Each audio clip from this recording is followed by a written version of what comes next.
How's it going, guys? I'll try and keep the camera as steady as I can. It's Wednesday night, about 9:30 at night. Got out of here about 9 o'clock. Do a little riding and talking. I'm sure you guys saw the video of me talking about the carburetors already. Just want to mention that I have been watching Ruben's videos, obviously. I've been watching them for a long time. But I will give Ruben some credit. Ruben is humming along there. And Ruben's not afraid to ask questions when he has some difficulty. You got to give the guy credit for that. I mean, think of it this way, guys. Picture when you guys started getting into cars. I mean, everybody in the garage and wherever is in a different skill level now. Then, let me reword that.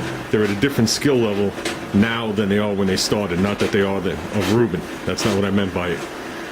But just picture in the early days, whether you were 5 years old, 10, 20, whatever it was. Just picture when you're only about a year into it. Okay? Because that's all Ruben's into the hobby, guys. He's only into the hobby about a year. And look how much the guy's progressed. He's had the car apart in 1,000 pieces. He's hung a quarter panel on a car that I've personally looked at. And I was very pleased with the work.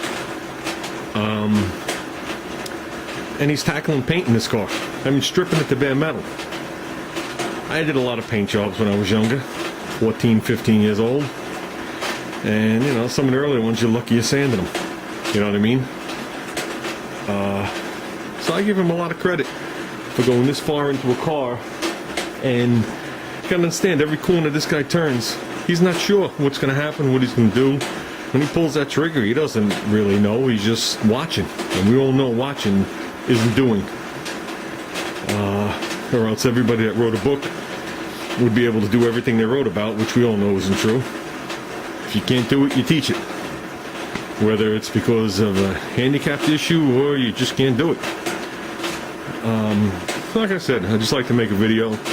You know, all my videos aren't about busting Ruben's reproductive organs. You know, I will give credit where credit is due. He is doing a good job on the car. Still not going to beat me, but he is doing a good job on the car, and I think it's turning out well. And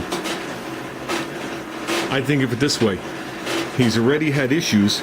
He knows he's had issues, and he's not walking away from them. That's a very good sign.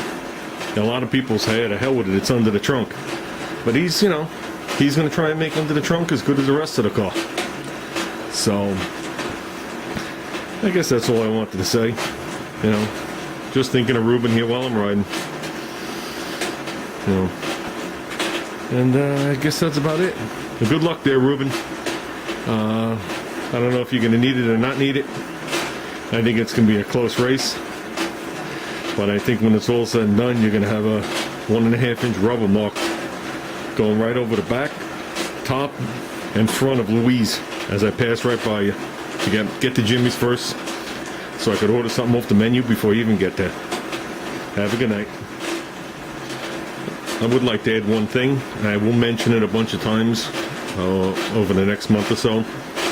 November 3rd, obviously of this year, I will be up at Lake Compounds, which is Bristol, Connecticut, doing the swap meet.